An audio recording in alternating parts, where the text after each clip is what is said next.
Thank you. All right, welcome everybody to our portfolio Q&A. We have our lovely advisors from the illustration and animation BFA portfolios here, or for the BFA portfolios here. And yeah, go ahead and introduce yourselves if you would like. Well, I'm Cliff Cramp. I'm one of the illustration faculty. And I'm Chuck Grieb. I teach entertainment art and animation here at Cal State Fullerton. And I'm the other Chuck Grieb, but my name's Wendy Grieb. And I teach animation at Cal State Fullerton. So let's talk about portfolios. So first up, we have Cliff Cramp to talk about the illustration portfolio. All right, so the illustration area, we've changed a little bit, obviously because of COVID and distance learning. We are no longer, so those of you that are, I mean, there's always positives to these negatives. The positive to the distance learning, we are no longer doing the in-class assessment. So it will be strictly based on your TDA, your grade point average, and then the portfolio that you submit. So the portfolio is going to be a little bit more important. Well, obviously, it's going to be more important this semester than it has been in the past. It's always been important, but the in-class assessment has also weighed very heavily within the illustration area when we meet for an hour and have students really take kind of a visual test, and we would give them prompts and they would have to draw, and then we would collect them, and then we would evaluate those against the portfolio.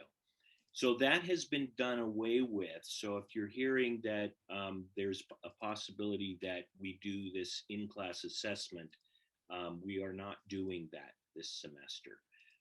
We are, again, weighting everything on the your transcripts, your grades in the classes that your art classes that you've taken, and also and then your portfolio. So within your portfolio, we want to see 20 pieces. Okay, so 20 pieces. We want to see 10 finished art pieces, and we want to see 10 pages from your sketchbook.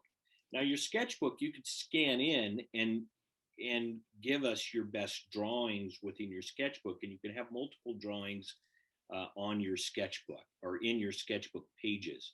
So put together a PDF doc, 10 pages finished work, 10 pages sketchbook. Now, we're not going to go through and say, uh-oh, this person gave us 11 pages of finished work and 9 pages of sketchbook.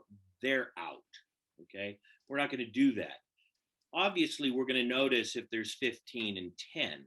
Okay, so we want to see, you know, sketchbook pages because that's your visual diary. We want to see how you think.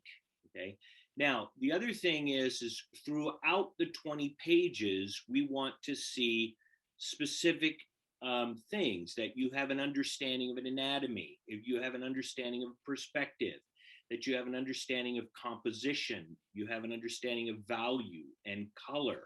Okay, so these are things that we're going to look at. So you don't have to say, okay, every piece has to have these specific things.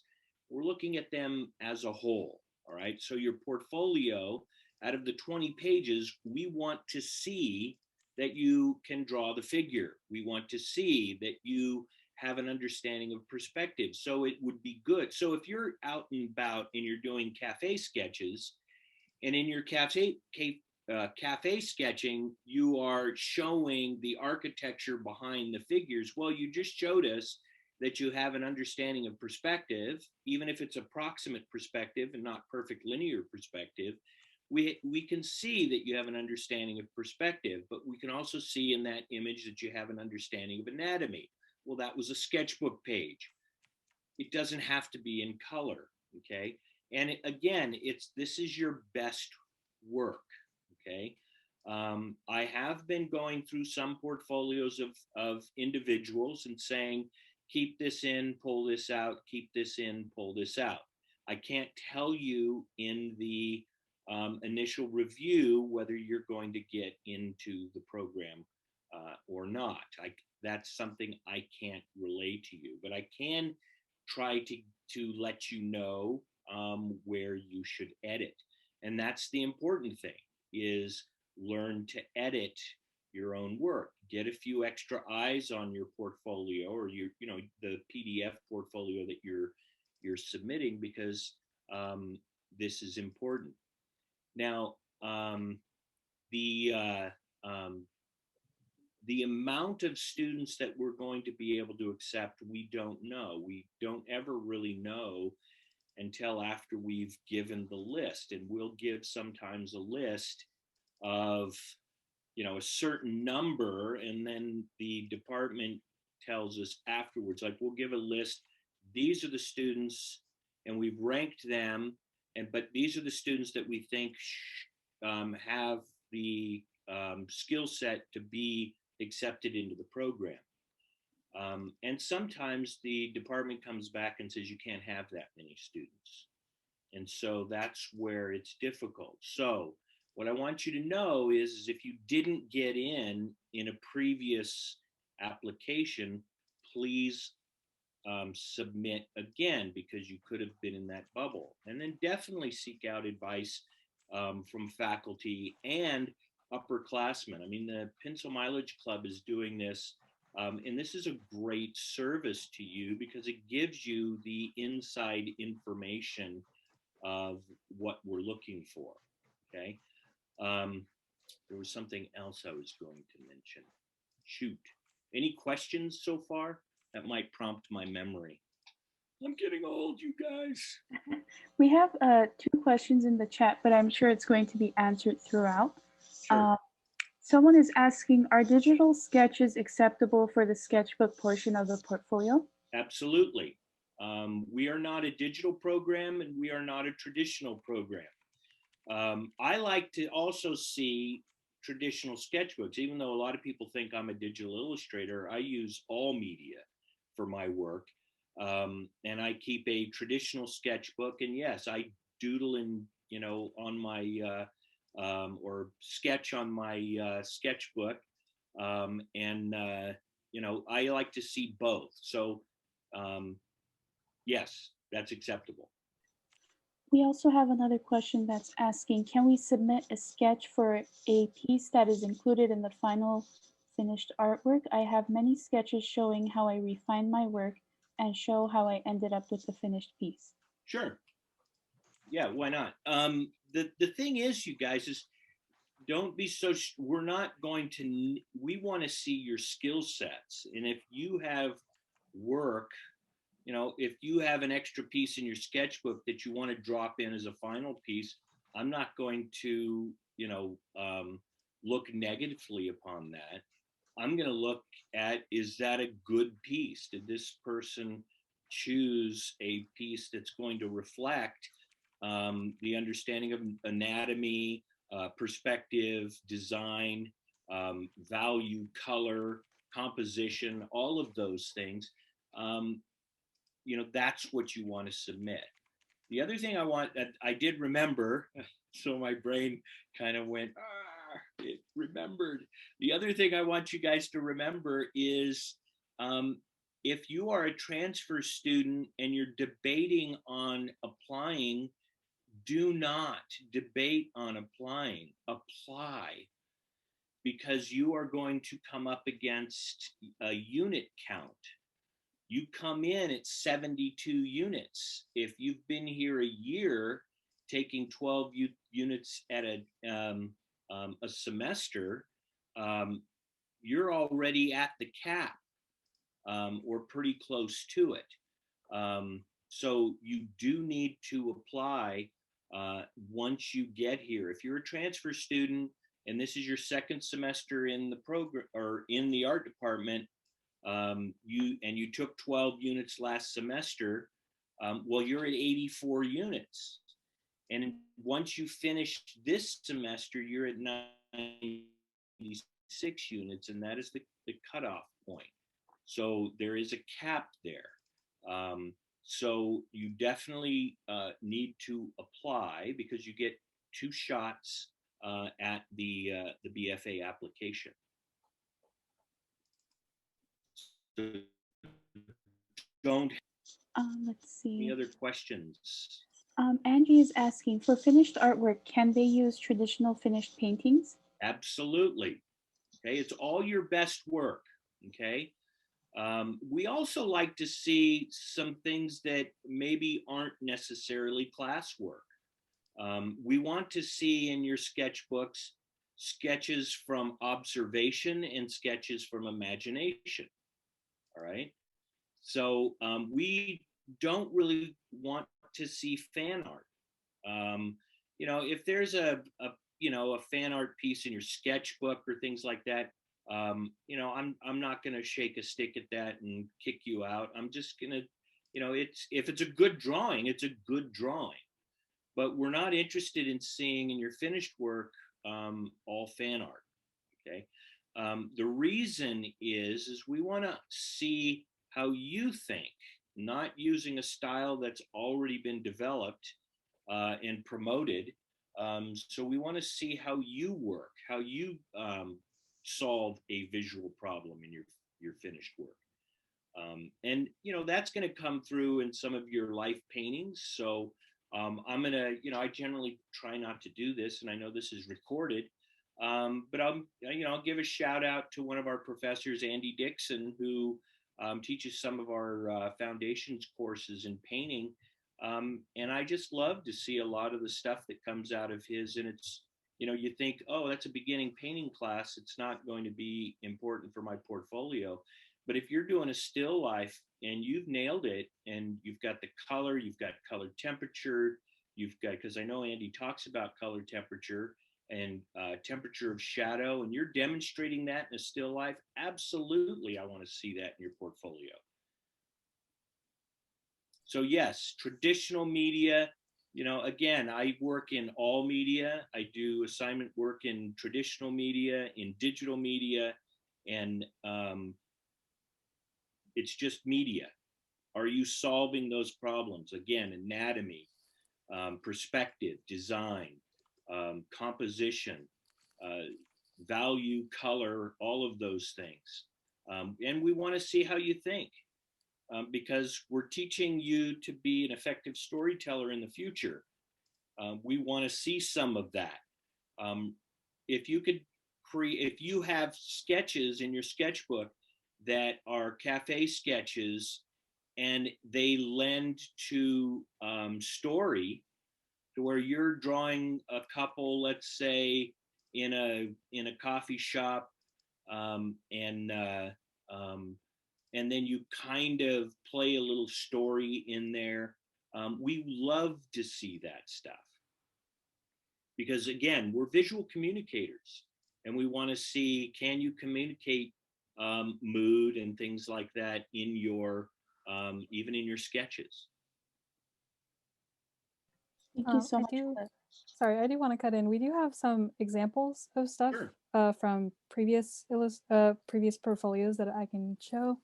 So I was just gonna like click through those. Sure.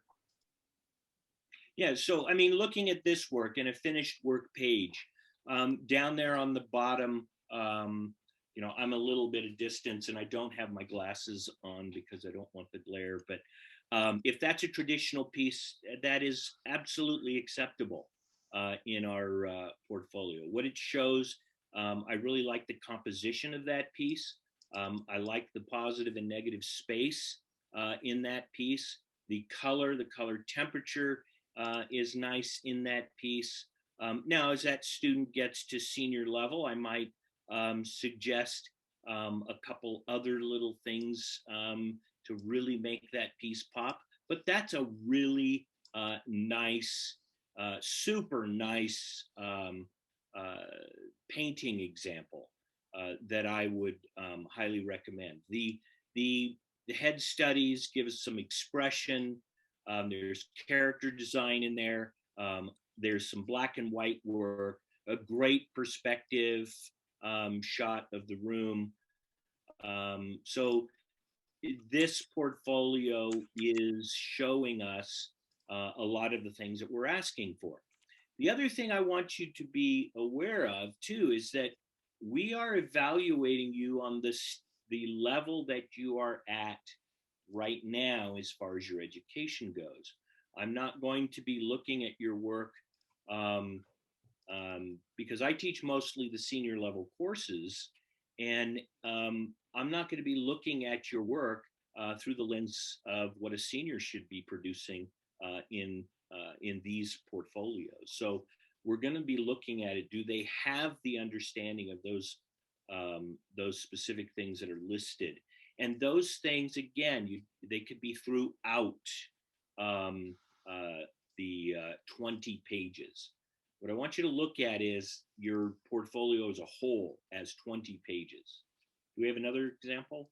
Yes, we do. I'm going to move to the next one. This is also finished artwork by Audrey Benedictus. Yeah, again, really nice. There's some great, in the far left piece, you could see that they have an understanding of color, that they have an understanding of form, anatomy, design in that piece. I like the composition of that piece. In particular, they didn't think they had to keep the head in the image. I love that. You've got some things going through and behind. It's stuff I talk about at the senior level. Lots of good stuff going on in that one piece. So that one piece covers a variety of the things that we're looking at. And then I would look at the piece, the environment piece, and look at that and say, hey, okay, there's approximate perspective there, okay? And so the student is showing an understanding of linear perspective.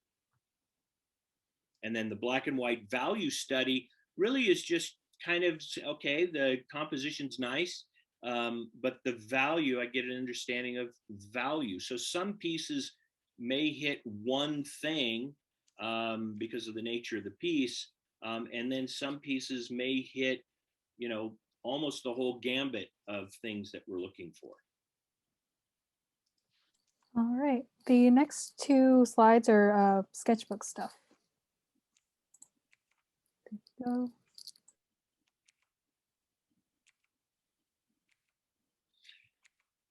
So yeah, these pages are dealing more with anatomy and some of the things and the figure. So we like to see gesture studies.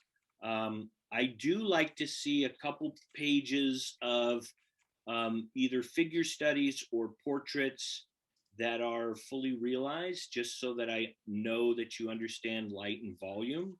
But I love to see quick sketches. I love to see animal sketches. The hand sketches are fine. One of the things that I would say in this page here, I would suggest getting a few more character interaction pieces. That's where cafe sketching is going to occur.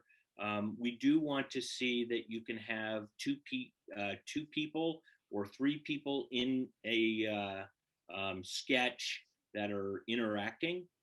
They do not all have to be super realistic. If you have much more of a cartoony style, and in your sketchbook, if you're more interested in viz dev, in environments than you are in character, I would expect to see some more environments in your sketchbook than characters. So a lot of it has to do too in your sketchbook, because I look at your sketchbook as a visual diary. These are your personal, notes. These are the things that you're doing on your own, and you should be doing them on your own, by the way, quite extensively. You should be carrying a sketchbook everywhere and drawing everything at this point in your educational career, not just schoolwork or thumbnails for a project. This is your visual diary, and I expect that your visual diary would be, show a lot more examples towards maybe a desired field that you want to go into.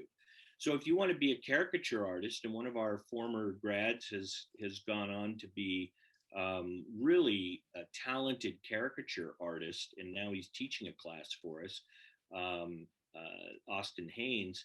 You know, when he goes through the program, I do expect to see or when he did, I expected to see far more kind of cartoony type of sketches in his sketchbook. So also have an understanding of where you want to go within your particular area of study, because there's a lot of opportunity and a lot of different avenues of professional outlets within illustration. So we expect to see those in your sketchbook. Okay, just a disclaimer, this is from Vivian G. She's actually an entertainment art animation major, but she wanted to include these because we didn't have a lot of sketchbooks examples available. Yeah, and again, the what I would say is this is 3 pages. You've got 10 pages to kind of fill out your sketchbook pages. So if I took all 3 of these sketchbook pages together and said, okay, this comprises all of your sketchbook, I would say I would like to see a little bit more along the lines of environment, and maybe some storytelling thumbnails. Again, character interaction, things like that, characters in setting, which I like. In that first page, we have the lady up top. Color wash sketches are perfectly fine. I also like to see, and again, when I'm saying I like to see these things, it doesn't necessarily mean you have to go back and do all of these things, okay? There's a lot of things I like to see. Again, you want to hit those, understanding of perspective, anatomy, value, color, composition. You want to show us that. One of the things that even in your sketchbook drawings, you can show us that you have an understanding of composition when you're putting character in space, or if you're showing character interaction.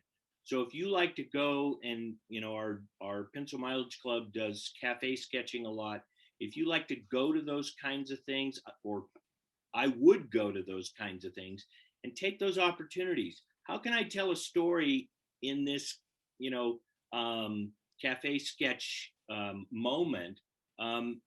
As you observe what you're drawing, how can I then tell a story? I also like to see just marker comps, or a value wash in your sketchbooks, if you have those. What that does is it shows me that you understand the figure, you understand form, because you're now putting value to certain planes. Same with if you're doing the environments. Do you understand light? Do you understand how light affects form? Do you understand the cast shadows, and how you can use those things, in your composition? There are some questions. Someone is asking, is there a specific layout needed for the portfolio? I know we went over the kind of specifications of what to include, but I'm assuming they're referring to the order of which they place everything. Best first. So I would probably start with your strongest image. You know what? We're not going to, look at these based on the design of your portfolio. We're looking at pages, and we're looking at specific things. I'm going to really get after you when you're a senior, and the seniors here know, in special studies, when you are developing a professional portfolio, that's when the design of the portfolio is going to matter. I would highly recommend putting your best first. If you have any question about a piece, like, should I put this in? Should I not put this in? It's probably best not to put it in. Again, you need to become a good editor of your own work, maybe get a few other eyes on it. 20 pages in a PDF. Please make sure that you may want to send your PDF to a friend and see if they can open it. All right. That's important, you guys. There's times where we get even applications to the university in, you know, searches we've been on, where this is back in the old days when they'd send DV, you know, nothing killed me more when somebody applied to a position and you pop in the DVD and it's blank. They forgot to burn it, and they didn't check the DVD if the stuff that they thought they put on there was on there. So make sure that your PDF opens, send it to a friend, see if they can open it. Can I interject something there too? Yeah. Size matters. Yes. If you put too large of a PDF up, it gets corrupted. Yes. So make sure that you're keeping it below 15 megabytes. Don't go with a really large piece. They're going to be looked at on a computer, so you really shouldn't have to go more than 1200 pixels on the long side. Right. Yeah, and reduce it, save it as a reduced PDF again if you have to. I generally like to see best work first. Start me out with what you think is the best piece. Boom. And then you can interchange them. Finished work, sketchbook work, finished work, sketchbook work. You can put all your finished work up front, then your sketchbook work. That's fine. I'm not looking at any particular order. But what I like to see is something strong right off the bat. Got it. Thank you both so much. That's really helpful. Someone is asking, is it okay to throw in professional work in there as well? Absolutely. If you're doing professional work, sure, why not? This isn't just school work. This is your work. That's what we want to see. We're wanting to see, you know, what you do. And if you've done professional work, sure. What you may want to do even there on that page is list what it is. So put it right on there that you did this for this particular company. Absolutely. Perfect. And then someone is asking, will having higher units as a transfer student help with your chances of getting into the program? No. Let's see. It's based on your portfolio and your grades. And in the past, it's based mostly, I mean, it's probably, probably. It is based on your portfolio. We are, you know, we're doing this to help you best prepare yourself for this application. So for times where, okay, the portfolio might have been pretty good, but all of a sudden the in-class assessment showed us a lot about how this person thinks. You know, it could be the in-class assessment, you know, was kind of weak, but the portfolio was strong. So there was a balance between those. Right now, it's just the portfolio. So we had two assessments in illustration before that we can kind of weigh against each other and say, well, look at this over here. We're a little concerned over here, but look at this. And then we can kind of balance it out. So no, your grade level, your grade transferring in doesn't give you a better advantage. You know, what it does is you've had more classes. So the advantage may be in that you've had more classes and you've had more time in school and in studio than some folks that are going to be applying after their first year. So, I mean, you could look at it that way, but there is no advantage that we go, all right, we give certain amount of points for transfer students. No, we don't do that. But just in the sheer experience things, you probably should have an advantage just because of the amount of time that you've had in the creation of work. Thank you so much. An individual is asking, should they clearly specify which pages are sketchbook and which ones are finished in the PDF? No, You don't have to. I mean, I don't care. If you want to, you can. Let's see. And then Because another. if you put in 9 sketchbook pages and 11 finished works, it's fine with me. But if you number them, sketchbook page 1, 2, 3, 4, 5, and then you stop at 9, and I don't see 10, that's like, well, where's, okay, there's not, doesn't matter. Got it. Let's see. Someone is asking, is it okay to add, for example, original characters that already original characters that exist in an already made environment, such as Star Wars? Wait, not sure. That's, So new characters in a Star Wars setting? So like my Correct. own characters? Yes. So I think they're kind of creating characters that can occupy the space in a Star Wars land, kind of. Yeah, sure, why not?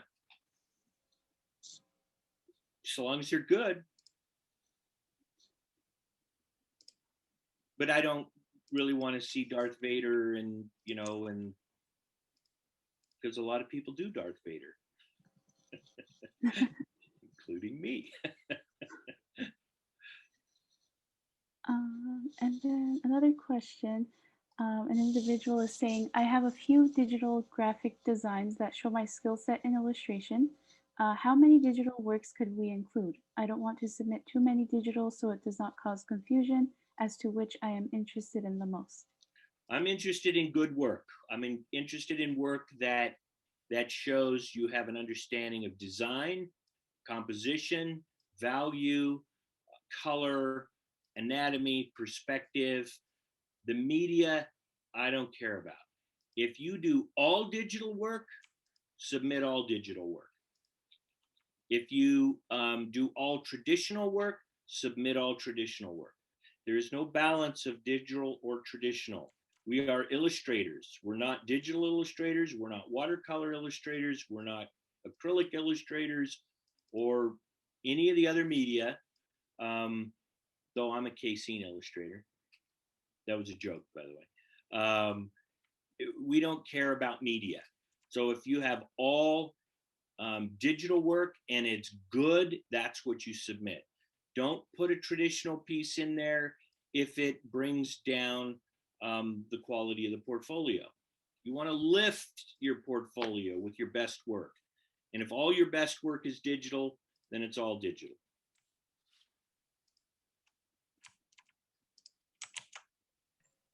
Thank you. I'm also typing the questions in the Q&A just for people to refer back to them as well. All right. Someone is asking, just to clarify, we can show our interests and imaginative skills in our sketchbook, not just observational pieces? Absolutely. I want to see both of that. I want to see that you can observe and document, and that you can basically then, because the observational sketches are for here. They go into our visual library.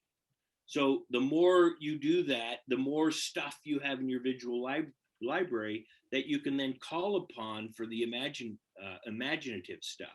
So absolutely, I've painted so much at the beach and at the ocean, I don't even have to look at the beach and the ocean to paint it. But I still like to go out there and paint at the beach and the ocean. But it's putting that stuff in here observational. And then, yeah, we want to see how you then use those observational skills to create your own stuff. So absolutely, I encourage you to do that. Thank you. Someone is saying that there is a section in which it says to describe professional and volunteer experience you've had as an artist. What if they haven't had much experience in those realms? Is that for illustration? They have not specified. not animation.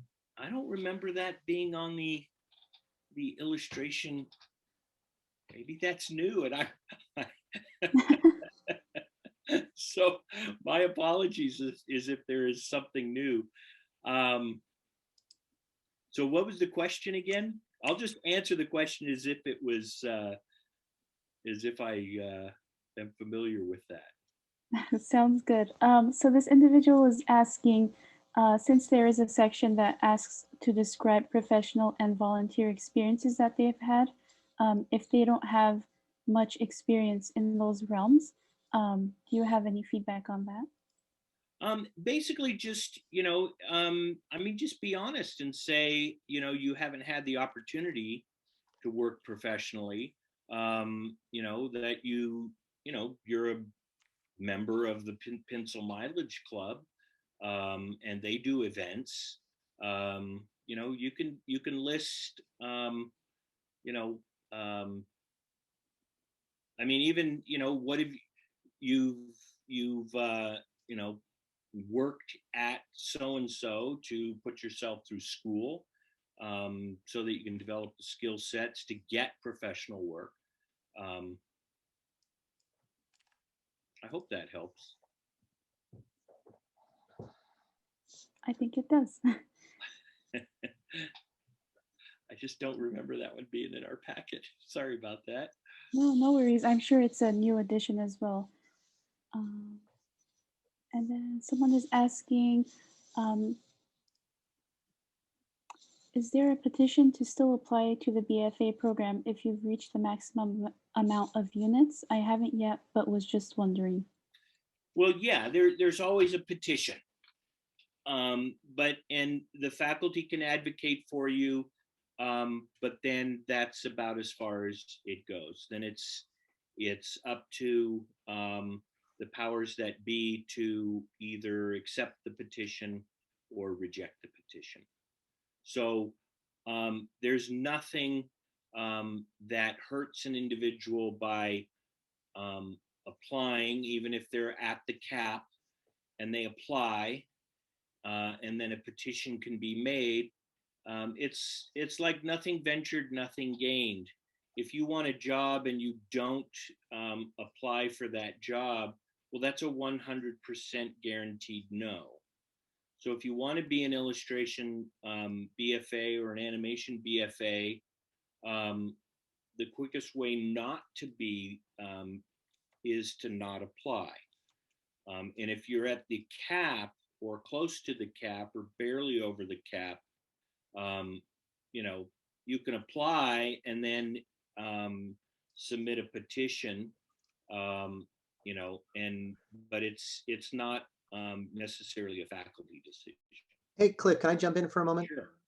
One of the kind of an extenuation of that question that I often get is I'm at or near the cap and I have not yet completed the required coursework.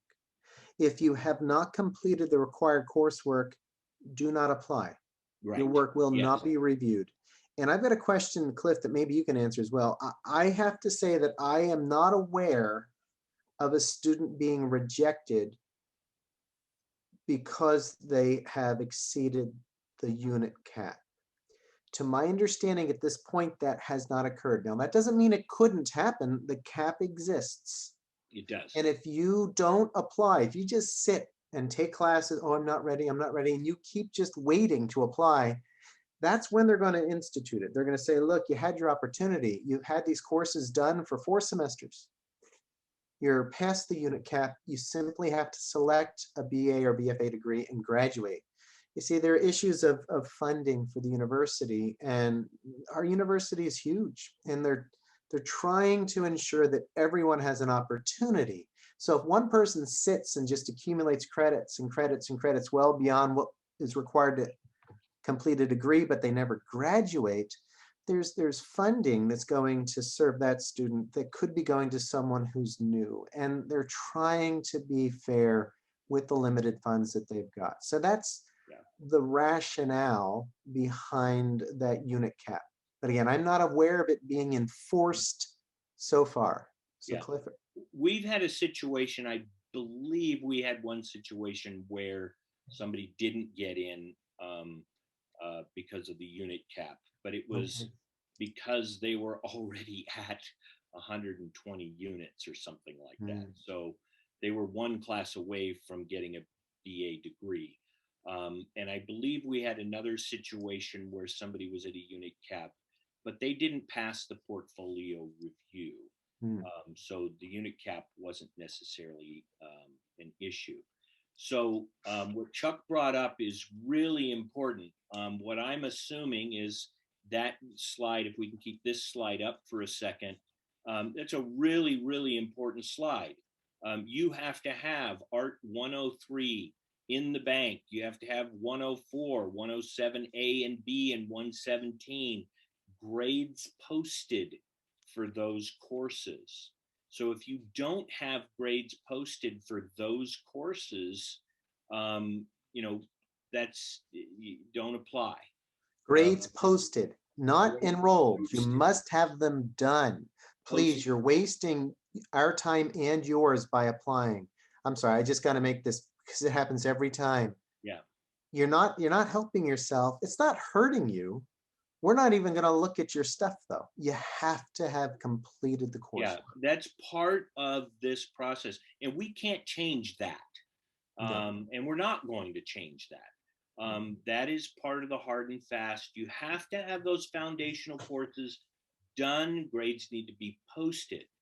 And yes, we've had people that that have applied with only one of those classes done. And so, like Chuck said, you're not going to be considered. And at this point in time, we don't want you to fall into some kind of a weird bureaucratic snafu that you've just gone through one portfolio review and then you have two. We've advocated for those students know that they don't qualify, so this one doesn't count.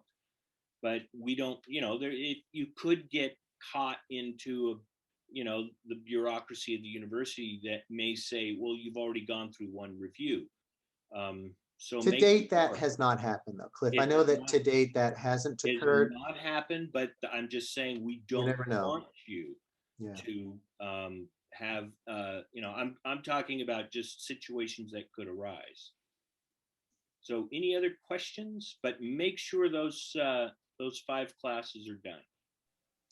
Someone is asking for you, Cliff, what do you recommend doing if I'm a transfer who is rejected from the portfolio review and I have too many units to try to apply again? Should I just complete an Art BA? Well, it depends on how many units. If you are well over the 96 units, now I want to make it clear that counted, okay, not 96 units that are attempted, because right now you're in a semester. These classes don't count towards that 96. So some of you may be at 80 or 90, and you're thinking, oh gosh, I have 12 units. I'm over the count. No, you're not. You only have 90 units that are grades are posted and that are accepted by the university. So I would say go ahead and apply. If you're in the 110 unit area, that's hard for me to answer without looking at a portfolio. But you've got one semester left for a BFA. A BA. If you're in that category, and then it's hard for me on a kind of a general sense to say just get the BA rather than going for the BFA. But it also depends on which courses you've been able to take. If you go for the BFA and you get accepted into the BFA, then you may have 3 more semesters left. I would have to look at the individual TDA and the portfolio. So yeah, let's welcome Chuck Grieb, our animation advisor. Okay, so those fundamental requirements that Cliff was discussing a moment ago, they're the same for animation. You have to have completed 103, 104, 107A and B. And of those 4 courses, you have to have achieved a GPA of 3.0 or better. Art 117 simply has to have been completed with a grade of C or better, because you have to get a grade C to pass a class in your major. So finish those classes with a grade. Make sure you've achieved the 3.0 GPA for the 4 entry courses, 103, 104, 107, A and B. And then this says less than 10 megs. That's being very conservative. 15 is probably okay, but that's really safe. And I can't see a good reason for your portfolio to be larger than that. Now, our portfolio is smaller than the illustration portfolio, 10 to 12 examples of your work. 10 to 12 pages really is what it is. When you submit your work, when you prepare it and submit it, you'll be uploading it through this system. It's the scholarship application system. Naming conventions are really important. There's a certain inclination in students to name their portfolio. Why not, right? Well, think about it. We get over 100 applicants every semester. We have the potential of receiving over 100 files named portfolio because we actually have to download each of these things and look at them. So please don't name it portfolio. The naming convention you see on the slide here, use that. Last name, first name, portfolio.pdf, and then use the same naming convention for your TDA. You also have to submit a copy of your TDA when you apply. Last name, first name, TDA.pdf. Please, those naming conventions are going to make the reviewer's job a lot easier. And it's a lot of work to review the materials. You don't want to make a maximum. I'd say you'd be okay to be 300 to 600 words, okay? But the focus is very much on the art. So there are 3 categories for the entertainment art animation portfolio. And again, it's different from the illustration portfolio. We have 3 specific categories, and in each category, we want to see 3 to 4 pages. Now, I actually have, while we're listening to Cliff talk, I just dug around on my machine of each of these categories. So if you guys don't mind me taking over the share for a moment, I'd like to just step through the 3 categories for the students' sake. So this is a folder on my computer, and these are the 3 categories: life drawing, observational, and creative. Now I'm going to start in observational. Now I don't have 3 to 4 examples here. I've got 2, and I have plenty more drawings of observational stuff, but I have to confess, most of my observational work in recent years is painted. And I don't want to show you paintings because we don't want to see paintings. We don't want to see color work. Again, illustration is different from animation. And if you want to paint your work and you want to work in color, I would encourage you to apply to the illustration degree program. In animation, we work predominantly with line. We work with line and we describe movement, we design. There isn't a lot of color work that is explored when you're storyboarding or doing character design or you're animating. So, but these are 2, I think, good examples of the kind of observational work that would be good to see in your portfolio. Describing a space. This was me sitting in a hotel lobby waiting to leave. There's people's luggage and the chairs in the lobby. And then this was me at the airport looking out the window at the plane and the trucks loading it up. So that's a reasonable example of observational work. Let me pop back into my folder. And now I'm going to go into the life drawing section, which is normally the second section that we look at. And you can see I've got a lot of pieces here, a lot of examples. I'm going to open them up and I'm going to step through them. Now remember, you should have 3 to 4 pages, not 20. Now you can have more than 1 drawing on a page. That's okay to do. The emphasis should be on gestural work more than finished work. So I'm just going to skip through, and this is pretty gestural. This would be nice work to show. You guys can see this all right, am I correct? Cliff, can you see this stuff? Yeah. Yeah. Okay, good. All right, so these are just different lengths of time. This is all gestural work. This is kind of sketching at the beach. Cliff talked about cafe sketching. Absolutely. Drawing people just out there in the world. You don't have to draw naked people for life drawing. It can be folks that are just out there doing what they do, at the coffee shop, at the beach. This is at CTN Expo, sitting in the booth. And there was a question too about digital versus traditional art. Don't care. Whatever tool set that you're comfortable with. We are looking for drawing, so you need to be drawing. This was me sketching in Procreate and the iPad. Hey, Chuck, can I jump in real quick? Sure. Go back to that other page. For illustrators, you see the two characters that look like they're interacting in the upper right? I love that. So that when I talked about character interaction, that shows it. Life drawing includes animals. So if you've got a pet laying about, take advantage of the fact you've got that model there ready to pose for you, and you can explore animal anatomy and gesture with animals as well. And again, gesture drawing is what we're looking for, more gestural work. By the way, these are all sketched, well, not all of them, but these sketches right here were done on the iPad. That's pencil. This is iPad. This is pencil, pencil, pencil, pencil, pencil. So a variety of tools here, both traditional and digital. This is iPad. Oh, I painted, shouldn't have put this one in here, but it's a nice life sketch. Kid doing homework. Okay, going to the zoo, drawing the animals, more zoo stuff. Again, this stuff is perfectly acceptable. In fact, it's fun to see in the life drawing section. More iPad sketching. This is from a faculty life drawing a couple of years ago.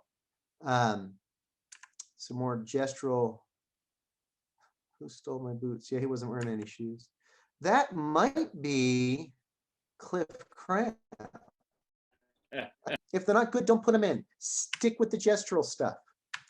This is not as important as the gestural stuff, but you've got a strong one or two, put them in there.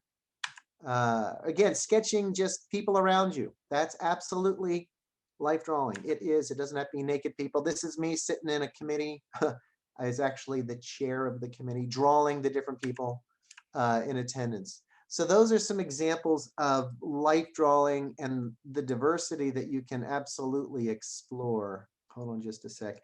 I'm going to now go into my creative. I'm going to open it up first. And I've got a lot of different creative examples too. Remember, for you, it's 3 to 4. 3 to 4 pieces. That's all you need to show us. I'm showing you more because I want to show you some of the diversity. Now, this is all my own work. This is not student work, so keep that in mind as well. Now, storytelling.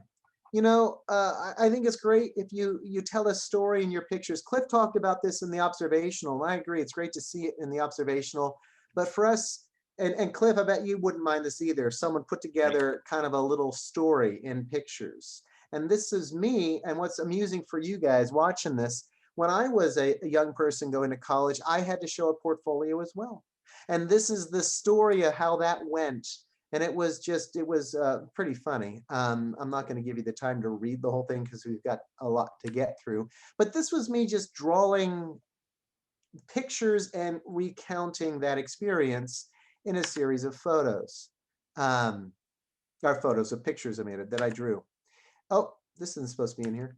Oops, how'd that happen? Well, these are some good gestures. I'm not, these were supposed to be in the life drawing section. So, oh well. This is another story. This is another story in pictures, a series of pictures that tells a story. This kind of thing is great for you animation folks. It shows us you're thinking in the context of story and story over time, as opposed to story compressed into a single image. Animations, if you've had an animation class and you've done some animation, share it with us. Oh, you know what? I want sound. Let's do this again. So You can hear it actually. Oh, okay, we can hear it even louder. So that's absolutely something. What you can do is you can put your work up on YouTube and you can just put and embed a link in the PDF. And you don't need to give us finished work. We're not really, again, we're not looking for illustrative work. We're looking for storytelling. You can refine and finish a character design, but we like seeing roughs as well. So here's me exploring a character design. Here's some more just rough character design exploration. These are original characters. Like Cliff said, we're really not interested in fan art. We really would like to see your original ideas. You can show color work, especially in the creative expression. Color is acceptable as you're exploring an expression of your characters. But a fully realized painting, we're still going to see more of an emphasis on line as being valuable. You can see all these have got a line describing them. Oh, this is another just another little animation, that kind of a thing you could certainly include. Some more character designs. And again, you can see I'm exploring a lot of shapes, there's little details, but this page, if you had a page like this would be fine to include. Some more just rough character work, another little animation. And again, the two animations you've seen were 3D digital, which is acceptable too. The Entertainment Art Animation program focuses on storyboarding in animation. When we talk about animation, we aren't focusing on a particular tool set. We teach 3D digital animation as well as the drawn forms. And we even have students who are exploring VR. So back into some more drawn stuff. Oh, by the way, this is digital. This is drawn and painted entirely in Procreate. So traditional, digital, really don't care what the media is. Now this is ink and I think it's a little bit of white pastel, looks like. And don't know if I used any gel pen or not. So some more character stuff done on my sketchbook. This is Procreate again, doing some more character exploration. This is more Procreate. Procreate again. And you can see it's not just characters. I've got some props and stuff, some thumbnails. And here I'm exploring some animation. So it'd be fun to see if you've had an animation class or done some animation, seeing some of your processes is fun to share. More original characters, a page filled with them. That's perfectly acceptable. You don't have to separate them out onto separate pages. Again, more of this stuff. Let's see. I've got some more animation in here too. Oh, here we go. So Procreate. Oh, comic stuff. Yeah, again, storytelling. If you've explored doing any kind of web comic stuff, please share it with us. That's a good, we can connect very well to this. So that's a good representation of your storytelling, your visual storytelling. So again, those were examples of my work that I think would be appropriate and consistent with what we're looking for in the Entertainment Art Animation portfolio. I think that let's take questions now. I think that's enough information, and I think the pictures maybe tell as much as my words could. So what kind of questions have we got? Someone is asking, are you interested in environment or prop design processes for the Entertainment Art portfolio? That's an awfully specific focus to be putting into a portfolio that's geared towards getting into the degree program. I mean, if you've already got a clear focus on, say, layout design, and you've been exploring a lot of layouts, you could absolutely put that in your creative section. And in the observational section, I would expect you would be doing a lot of prop and layout design. So that certainly can fit in there, but you're still going to be expected to show the life drawing. And again, if you've been exploring that quite a bit, and so you've got a lot of that kind of work to put into both your observational and your creative, sure. If it's rocking good work, it's gonna get you in. Describe your pieces. No, really not interested in what you have to say about it. Dates are not required either. I would hope it's recent and work in your very best work. An old animator once said to me, "This ain't radio. Don't tell me about it. Show it to me." So just let me see your work. And when you're doing the creative work, you want to connect it to story. You want to connect it to animation. It is the kind of work that you've explored. So it's going to be personal in that respect, but we want to see a connection. Sculptural pieces. There should be one single PDF for the entire portfolio. So don't give us different PDFs. So if you've got like a stop motion puppet, take some pictures of it, put that on a page in the portfolio, which is a single PDF with a set of pages. You are not required to have both clothed and unclothed human life drawing examples, no. You can have all naked, or they can all be dressed. I don't care. It's fine to do it either way. I'm not looking at the screen right now because I'm going to show you guys something else in just a moment. Original character inspired or influenced by existing drawing styles. You know, I don't know how you could not do that. We're all inspired and influenced by existing art. So yes, if you're just directly copying, say, Huckleberry Hound, but you changed the color of his bow tie, well, you know, that's not really inspiration now, is it? So make it your own. But yeah, if you're someone who hasn't done any personal work, you better get on some. You need to show us that this is something you want to build a life and a career out of.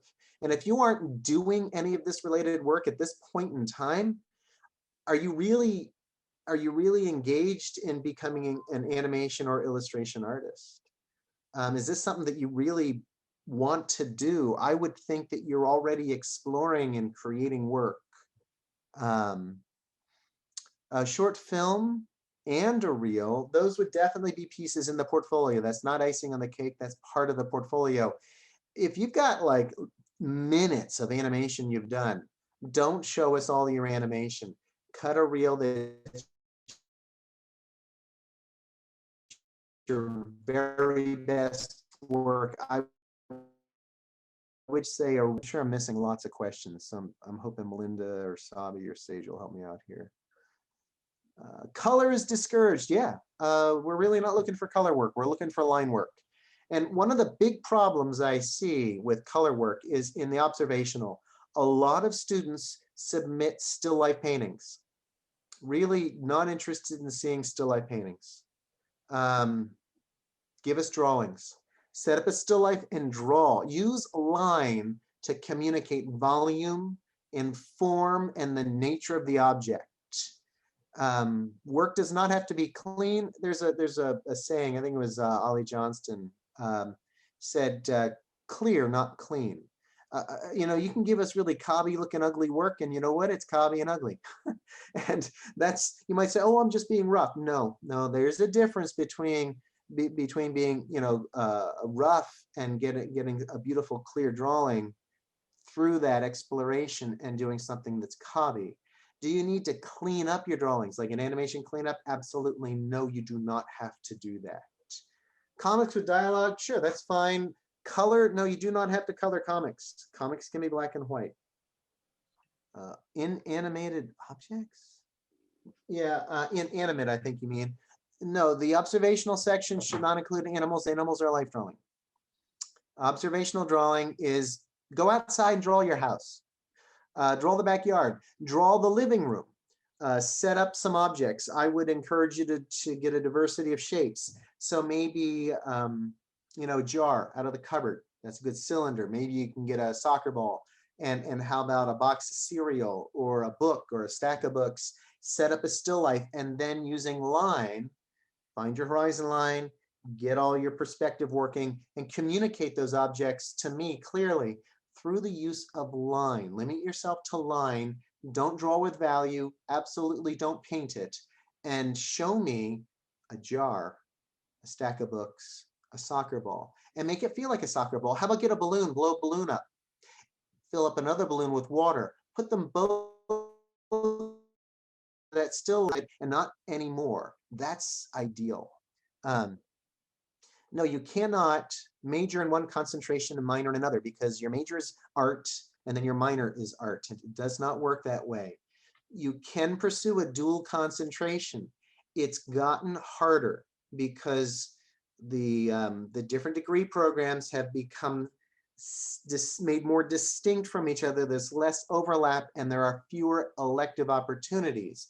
It used to be easier to do a dual concentration between illustration and animation because there was coursework, there was more coursework that was shared, and there were electives that provided opportunity for crossover, but that's gotten harder. So if you're going to do a dual concentration, you will take longer to complete both degrees. And I honestly don't think it's going to help you that much. Having a degree is great, and people will say, oh, good, they've got a degree for success in illustration. These career paths are going to be more dependent upon the work that you produce. It's going to be more about what you learn through your experience as a student at Cal State Fullerton and how it's expressed in the work you create. That's going to dictate your post-school success, not your degree. No one's going to hire you because you have that degree. Now, ideally, you're going to learn stuff, you're going to build a network, and this is going to be a foundation for the rest of your professional life. Having 2 degrees, I really just don't see that it's going to benefit you unless you really are focused on getting the benefit out of both of those degree programs. Then it can make sense. And but can it's I time. jump in real quick? Yeah. You won't have 2 degrees. You will have 1 degree with dual concentrations. And because we're a school that doesn't have our own degree titles, you are going to, when you graduate, your diploma is going to say BFA. Yeah. Okay. Well, there you go. So again, I tend to encourage students to focus on the degree program that most speaks to their heart, and then take the elective courses and pick the classes from the other degree program in which you're interested. Yes, character designs can be anthropomorphic animals. You might have noticed I do a lot of those. That's perfectly fine. It's very open. The creative stuff is very open, so long as it's connected to story. You do not have to title the drawings. No observational paintings. The person asking for observational paintings, please don't do any. I don't care, black and white or color, just don't paint them, draw them, just don't paint them. I love to paint. I do, I love painting. Cliff knows this, Wendy knows this. Don't want to see paintings in the animation degree program portfolio. If you're going to illustration, paint those babies, they want to see that. I don't. No, just draw everything in the observational, the life drawing. That's why it's called observational drawing. Not observational drawing and painting. It's observational drawing, capital D-R-A-W-I-N-G. No, concept art should go to illustration. If you want to be you say concept art, I think Viz Dev is the more appropriate term. And if you're interested in Viz Dev art, I would push you towards the illustration degree because Viz Dev artists paint. And the experience you have in the illustration degree program is going to more directly speak to the kind of skills and the kind of image making you would do as a Viz Dev artist. If you want to be a character designer, a layout artist, a prop designer, a storyboard artist, an animator, I would encourage you to look at entertainment art and animation. But even there, character design, sometimes it walks the edge of illustration and animation. Layout can as well, and prop design even sometimes. So any of the design things, they walk the edge between the 2 degree programs. Storyboard, you're really probably pretty much in animation. Animating, obviously in animation. And Viz Dev, I would put in illustration. Someone said, not even 1 painting? Well, go ahead, put it in, but you've just weakened your presentation. So if someone says to you, this is what you should put in a portfolio, and you insist on doing what they tell you not to do, sure, you can do it, but you've just weakened your presentation. So why would you want to do that? I would discourage you. Now, here I am telling you, don't put them in. Does anybody know who looks at the portfolios? Anybody here know who actually looks at them and evaluates them? Oh, that's right, it's me. I do that, and Wendy does that, and Cliff does that. So you're talking to the people who evaluate them. And if I tell you, don't do this, and you do it anyway, well, then you got no one to blame but yourself for not getting in. Come on. 2 animation links, sure, you can put them on 1 page, and we'll count them as 2 pages, that's fine. So we're not that pedantic. Yes, you can apply to both illustration and animation, but I would encourage you to make 2 portfolios. Yes. Take Art 117 here. The person who's asking about Art 117, you have to take the class. It's offered at Cal State Fullerton.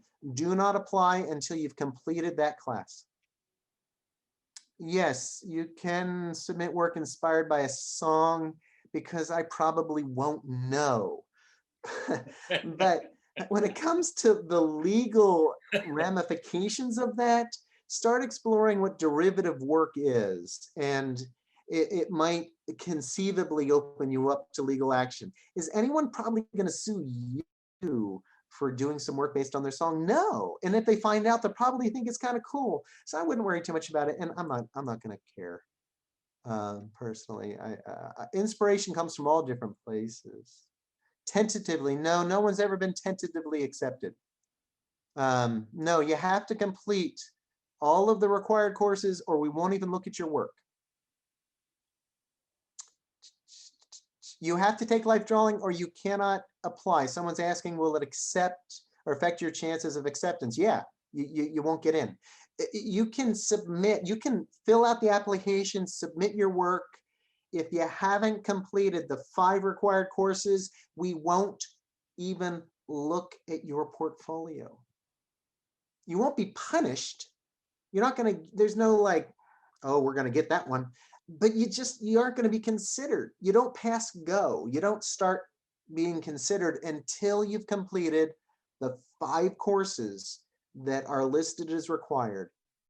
They have to be done or you I don't care what media you used. Again, if you're talking about oil painting and acrylic painting, you don't submit paintings to animation. Now, if you're asking Cliff, I hope they're asking you because that question for me says they're not listening to me say no painting. So do you want them to identify the media that they work in for illustration?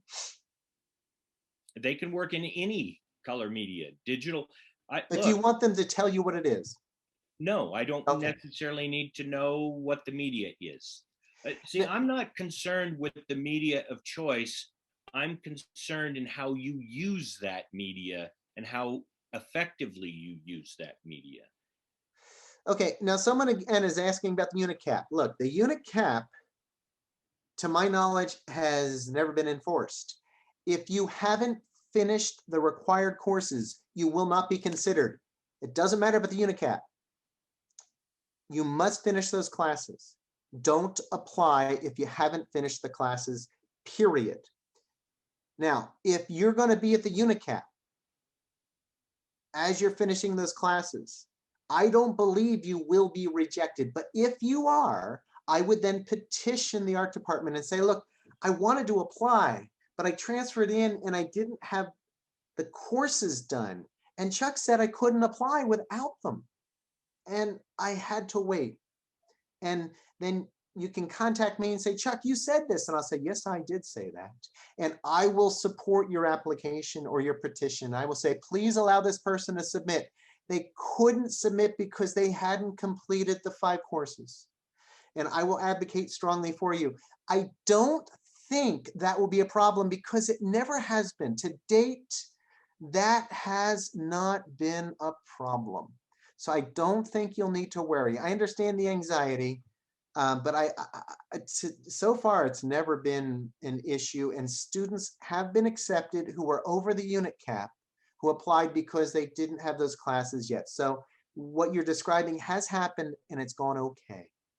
And if you apply to multiple programs, no, it does not count as like an application. So if you apply to illustration and animation, that is not your 2 applications. There are 2 opportunities for animation and 2 opportunities for illustration. Does that make sense? Am I correct, Cliff? Yes. That's my understanding. Okay. I'm trying to make sure I get these questions. On that too, I mean, we're getting folks too that have applied maybe for one area twice and didn't get in, and then applying for another area.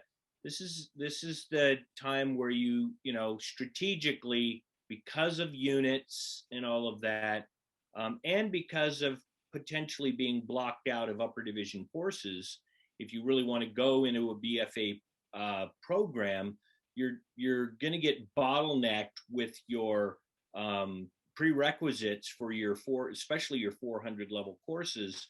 That's when you strategically may say, all right, I applied for animation, didn't get in. The next semester, I'm going to apply for animation and illustration. And then you can pick the one, if you get into animation and that's the one you really want to, then go to animation. But I have had students ask me in advisement, should I do animation, and then illustration? And then, if I don't get into animation, then should I try illustration? And it's just like, well, you're now going down that large amount of units. I would just say, bust your hump, make beautiful art, keep working and developing yourself, and the degree in the end isn't really the defining factor. It's up to you. A question, can you use same artwork for both portfolios? Certainly. And I think it's obvious that some things would. I mean, Cliff talked about anatomy and life drawing, and we did too. Yeah, you're going to use that. But Cliff talked about paintings and resolved work, and I said, don't do that. So obviously, that's not going to cross over. And there's some kind of stuff I was talking about, the rough character designs. Maybe Cliff wants to see more finished illustrative work, So I would love to see that in your sketchbook. Yeah. Section. So that yes, would work perfectly.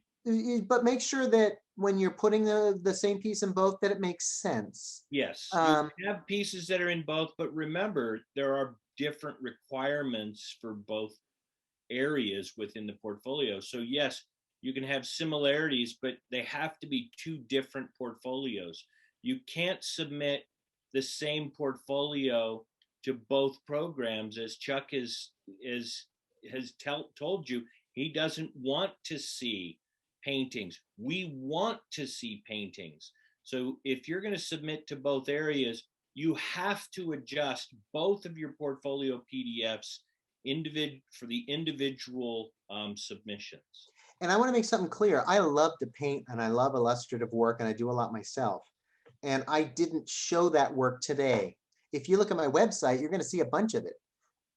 I didn't show it because it isn't what you should be doing for the animation program. Right. But Cliff could have used it as an example for what he could submit for the illustration program. He could have said, oh yeah, look at Chuck's website. And there's work there. I would have told him to look at my website. Or that too. But I'm just saying, if they're looking at me and what I'm doing as an example, everything I do does not fit. And by the way, I don't want to animate.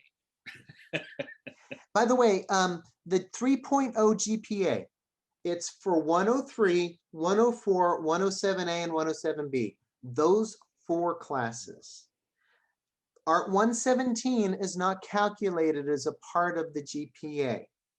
Art 117 must be completed with a passing grade.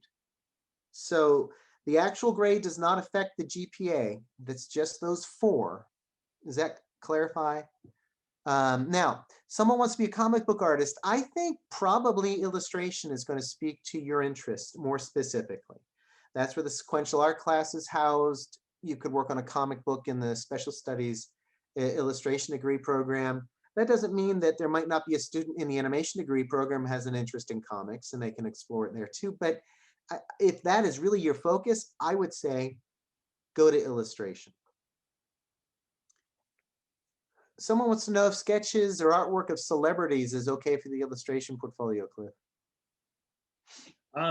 If they're really good, and then it is not necessarily just copy work, I would much rather see you draw from life a family member and render that than a celebrity from a photograph. But if you are doing caricatures of celebrities, sure. Finished character sheets, yeah, sure, you can do that. Someone changed from biology over. Yeah, jump in. If you've got the required courses completed, submit. Can you apply twice? No, there's only one portfolio review each semester. So you can't apply twice because there's only one review. Can you apply to both in one semester? Yes. Okay. Oh yeah, you can do that. How would I complete all my courses and submit my portfolio in time without being in the unit cap, not unicap?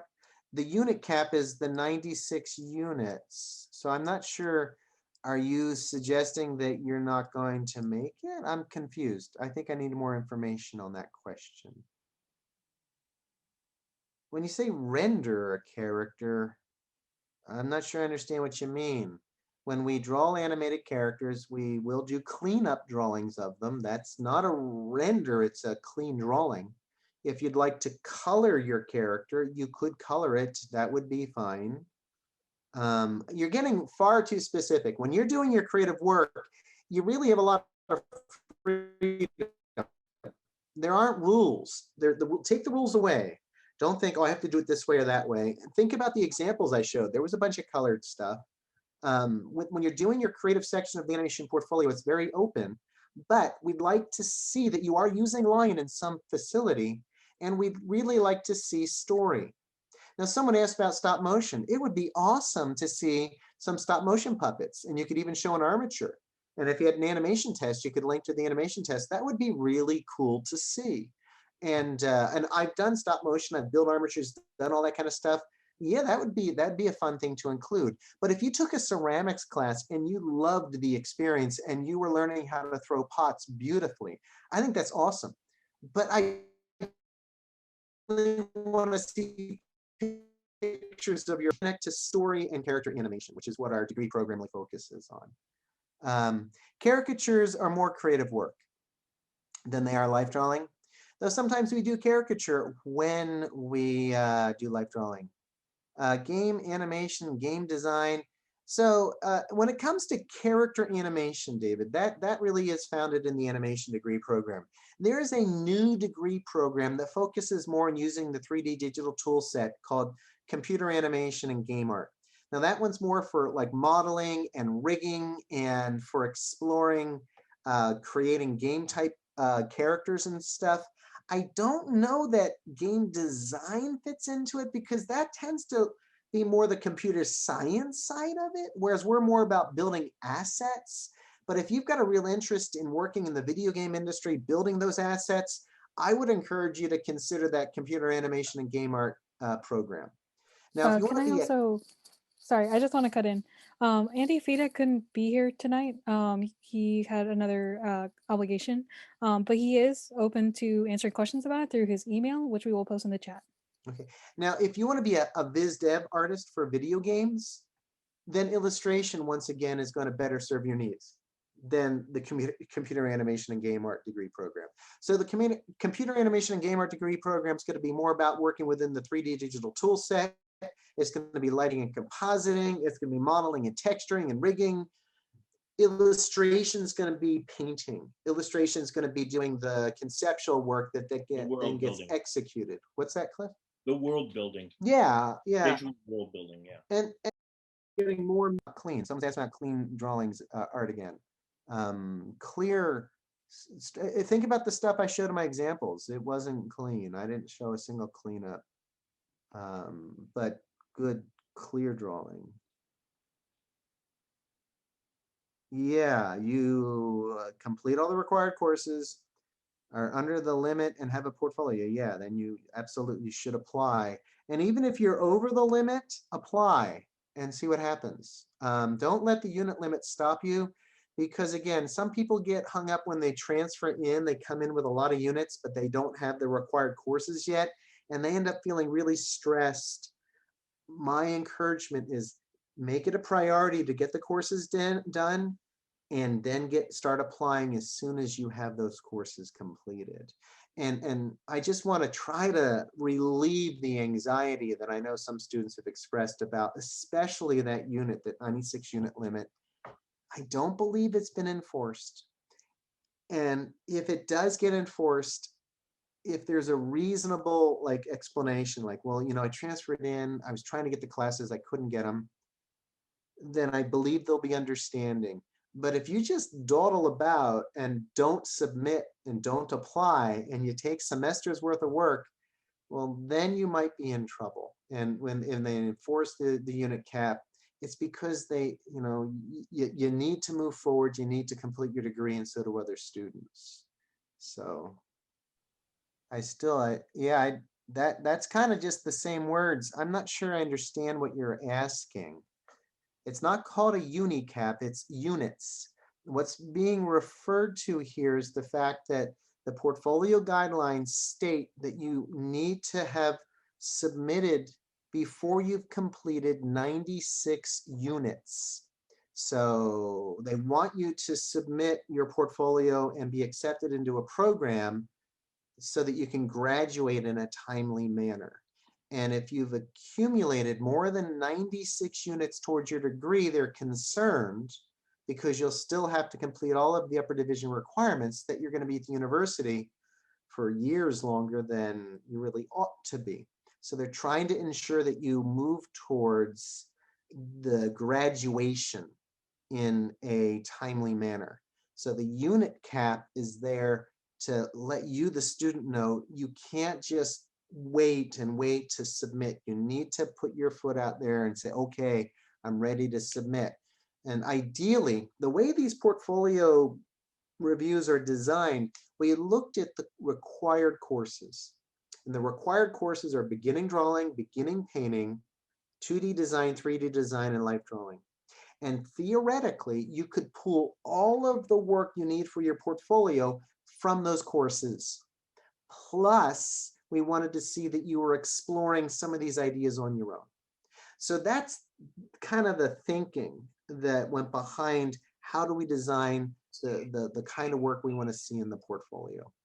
So get those classes done and then submit your work so you can continue towards your degree.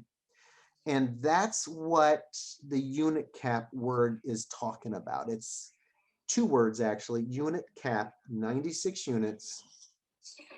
We want you to submit a portfolio before you achieve 96 units.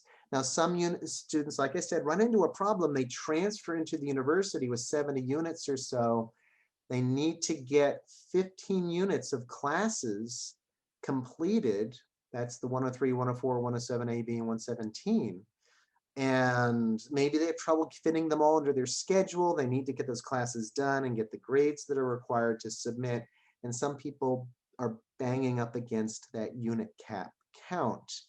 And again, I've not seen anyone be rejected because they were over, but I do want to say, hey, be sensitive to it and don't wait, get your submission in there. If you want to submit to both degrees, then submit to both degrees. Someone wants to know, how do you major in both? Well, you submit a portfolio for review for both and see if you get in. So same as if you're submitting to one. Rough sketches, I think I answered that one. Yeah, that's fine. Make it clear though. Cliff, someone's asking you a question. They called you out, man. The question to answer. I've been answering my questions. That said Cliff, and it just disappeared. I understand, because you're just going on and on. No, I was looking at it. It just disappeared. I'm teasing you. Anyway, yes, I will take a look at portfolios if I have time. Know that faculty are hugely busy, and so yes, I will take a look at your portfolio. What you could do is submit it to me via email, a PDF. Try to make it a low-res PDF, because I conduct all my Discord, all my office hours through Discord because I love it. So in the response, you're going to get an automatic response to a link to my Discord channel for my office hours with the times in that. Right now, my appointment hours are almost booked up through the end of the semester, but I still run walk-ins via Discord, and Discord's great for doing walk-ins. I just wait for people in the queue and then just tell the individual next up. So if you want to just drop in there, you can send me your portfolio a couple days in advance. My walk-ins are Monday, Wednesday mornings from 8 to 9. And so send it to me, before then, so I could take a look at it. So then we could talk about it. And I'll already have it. Again, I can't tell you whether you're going to get in or you're not going to get in, but I could say, you show me 25 pieces in your initial portfolio that you have not submitted yet. And again, well, we only have a couple weeks left, or 2.5 weeks left. But, I'm not going to tell you whether you're going to get in or not. What I'm going to do is just say, okay, leave this one out, leave this one out, leave this one out, leave this one out, leave this one out. Or that's not what we want to see, or we're seeing a lot of this. This is kind of redundant. We get your idea. And I might even say, hey, if you can sketch up another piece that deals with, you know, I did this week. I told a student I'd like to see a little bit more perspective because I don't really see anything that indicates linear perspective. So give me a couple sketches in your sketchbook page that show linear perspective. Now, so oh, go ahead. Yeah, I'll try to, you know, but again, remember, we get, especially during this time, and Christian Hill's on sabbatical, so it's just the old guy holding down the fort. So I will do whatever I can to get to you, but there's only one of me, so just now, someone said they applied for animation but think the illustration would suit them better. Submit, put together a portfolio and submit it to illustration. So if you've already uploaded your portfolio to the animation degree program, like the application, you went online and did that, I guess you could just let that go through and see if you get in. And that you don't have to declare your major's animation. That just lets you know you got in. I mean, if you really don't want to continue your application towards the animation degree program, I would email the art department. And I'm going to type it into the chat, the email for the art department. You could email the art department and say, hey, I applied for the animation degree program, and would you please rescind my application? I don't want to continue it. I'm going to change to illustration. And then just do the illustration one. Just put together that portfolio and drop it up there. And there's a question. Would it hurt them? I mean, my worry with that one, Chuck, is what if they rescind all kind of applications? If they just, you know, they could let it roll through again. I would just let it roll through. Okay. I would just let it roll and apply to illustration.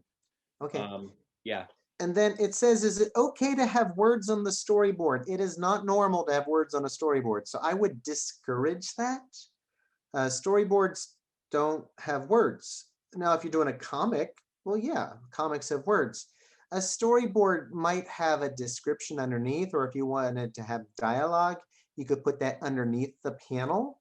But we want to see the story told in pictures. If we have to read the story, that's going to be a less successful storyboard, so keep that in mind. Someone asked if you've used up both your attempts to submit to a concentration, can you submit again? No, that's the whole point. You get 2 attempts, and if you don't get in both times, then you cannot apply to that concentration again. Where do you submit your portfolios? If you go to your portal on the left-hand side where it has, I think they call them apps, you scroll down to scholarship applications. It's in the scholarship application area. And you click on that and it should display. Is it displaying right now? Students, can you guys tell me that? It says more apps. I'm actually looking at mine. I can see it says scholarships. That's what it says. And then it will give you hopefully the ability to submit. I don't see it listed on mine right now. Do you guys have it available? I can't say anything because I think we already, like, if you applied already and you got in, then you might not have it, but I also haven't checked. So I see one. It's here. It's here. They've got the different degree programs. I'm looking at it. So I went into scholarships and into applications, and it is there. So you can go to the scholarships app and you can find it in there.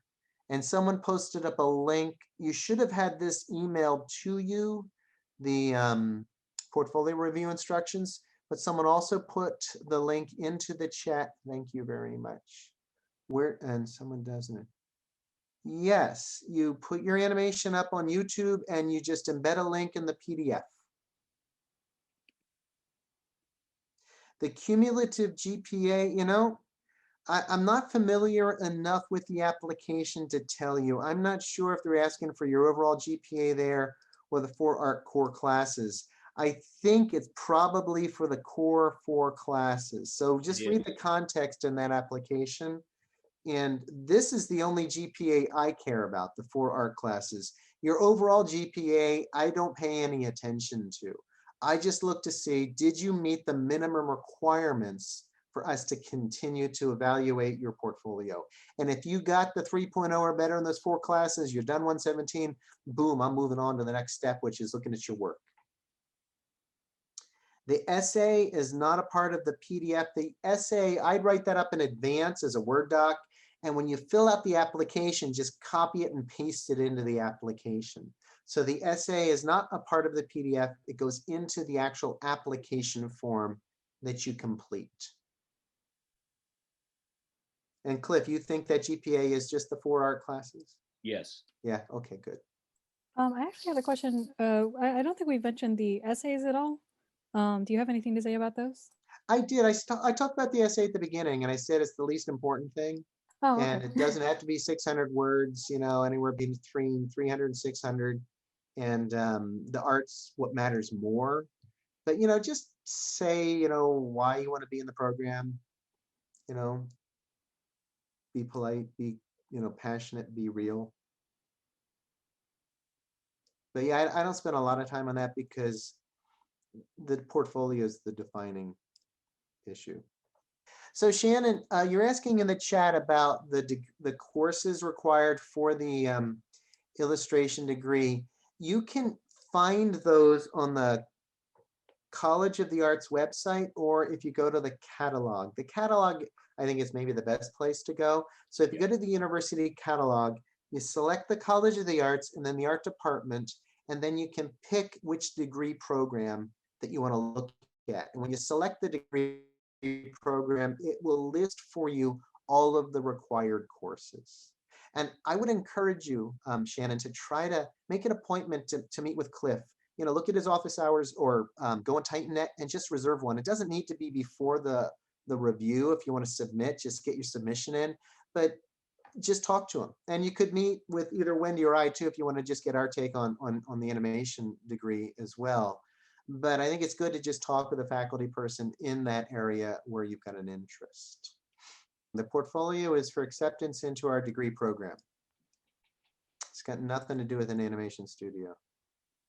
When you submit and someone else is asking, when you submit, what does the animation department do next? Now, I think there needs to be a little bit of clarification because it will cause confusion if you correspond with the art department. There is no animation department. There is one visual arts department at Cal State Fullerton. And within the department, there are, I think, 13 different degree programs. Cliff, aren't there 13? Yeah. I think we got 13.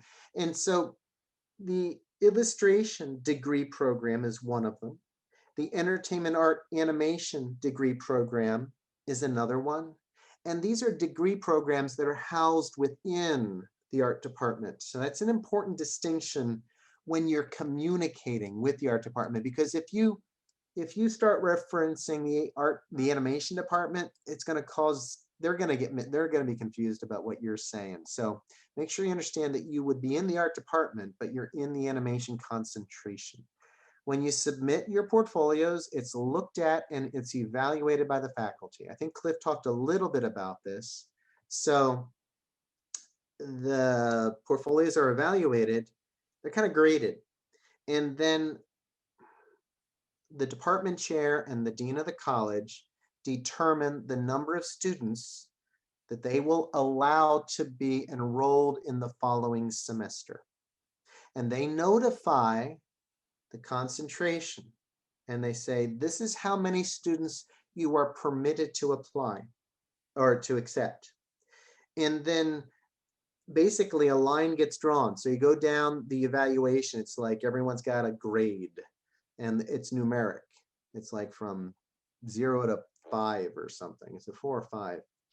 And you just go down. So let's say they say you can accept 50 students out of the 100 that applied.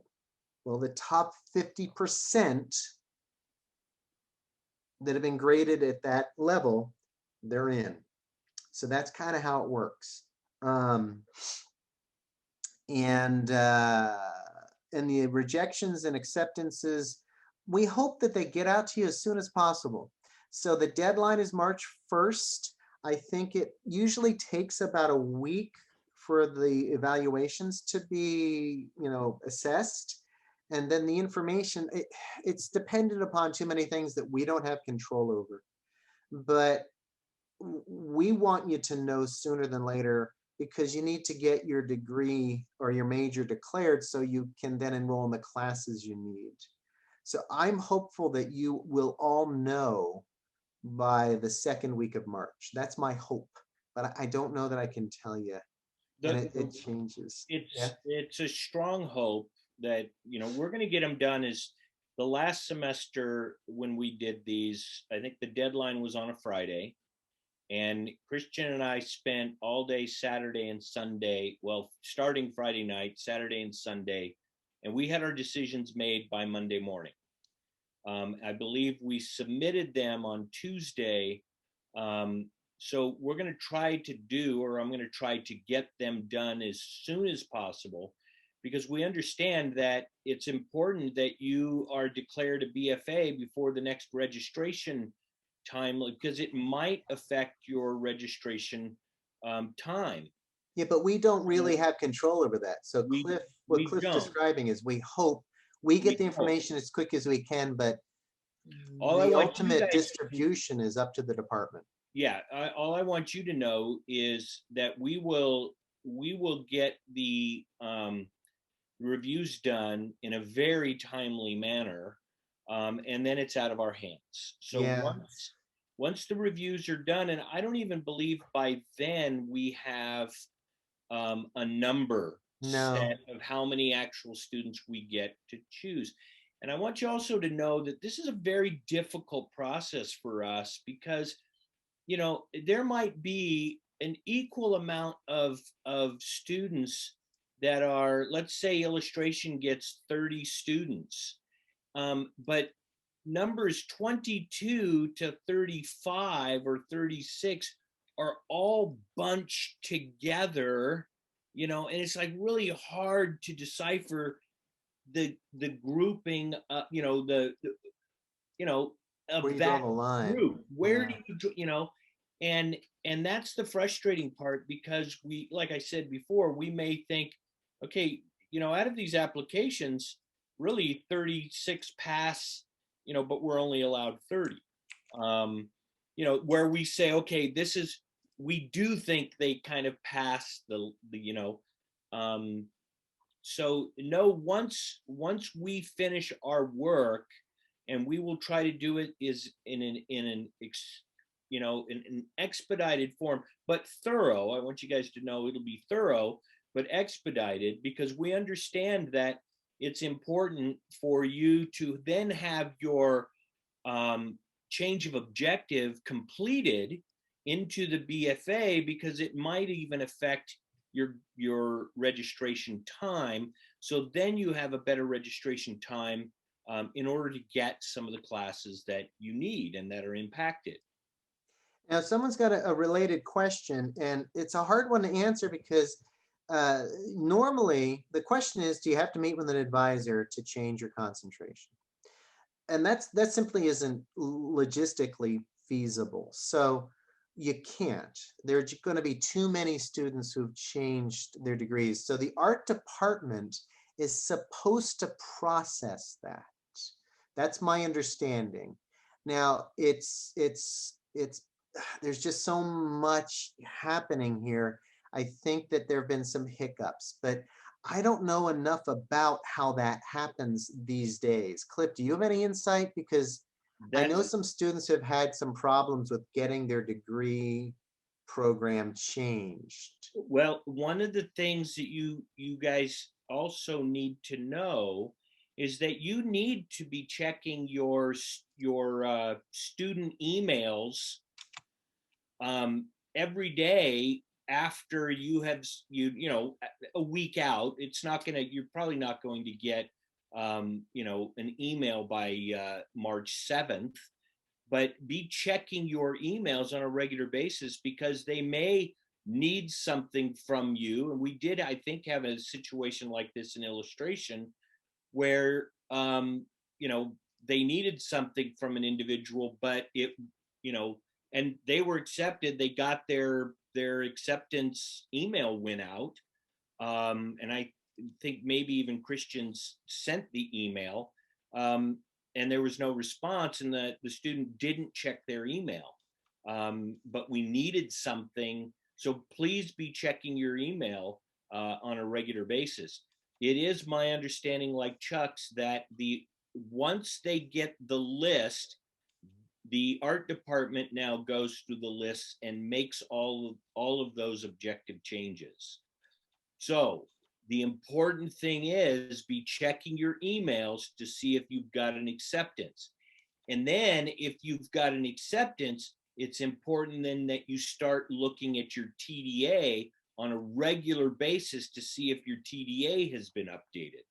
That's what's the process is going to be. You're going to get notified, and then your TDA will be updated, and you've got to stay on top of those things so that you can get that notification, and then see and stay on top of that.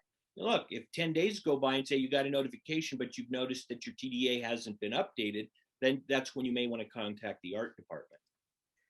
Someone else wants to know the statistics, and the portfolio reviews simply not gone on long enough for us to have a good track record to be able to tell you. I can say that over the past 2 reviews, we've accepted just over half of the applicants. And over the past, I think it's 2, might be 3. Over the past couple of reviews, there were over 100 applicants each time. So I don't remember the exact numbers,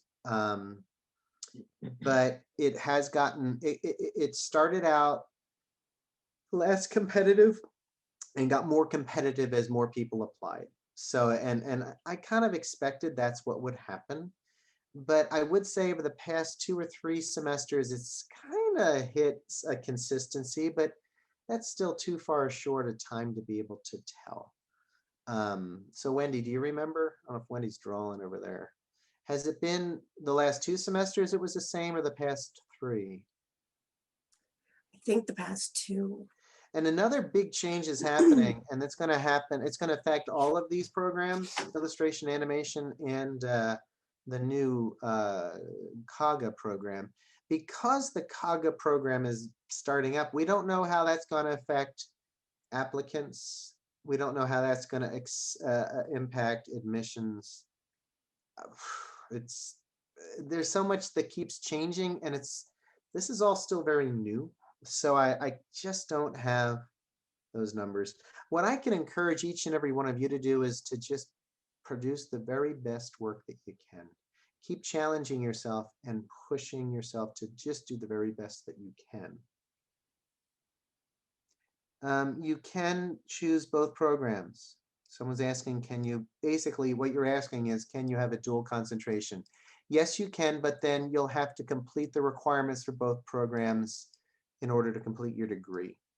So at some point you might decide to drop one or the other, or maybe you'll finish with the dual concentration. PMC folks, any of you folks dual concentrations? Anybody know doing it? No. It used to be not uncommon, but like I said, the newer degree programs, it's getting harder. Yeah, no one's asking for a resume. So that's something. If you want to work on a resume, I would encourage you to touch base with Laura Neal in the Career Center, and she can help you with that. But there is no resume requirement for the portfolio or for the degree program application. So we're talking tonight specifically about the portfolio requirement and how you apply to these degree programs. Yeah, Laura Neal. Laura Neal's wonderful, and she's there to help you with career advice, internships, resume, cover letters. So she's a terrific asset to our university, and she's there to help you folks out with that stuff. It looks like all the bases were covered. Thank you guys so much for coming to speak for us. And thank you to everybody who was here and was able to attend. Yeah. Yes, thank you so much, Cliff, Chuck, and Wendy for being here. We really appreciate your time and all the information that you shared. We learned a lot, and I know everyone who's here is going to do great on their portfolios. Just keep up the good work, everyone. And you're all very welcome. And I just want to call Wendy out for being a bum. She pretended to be here. You know, she was drawing the whole time. I was doing storyboards. She was just drawing. She was just sitting there, dude. I could tell. I was listening. Madison, you just go back to Bespin. My gosh. Okay, I'll just fly over there.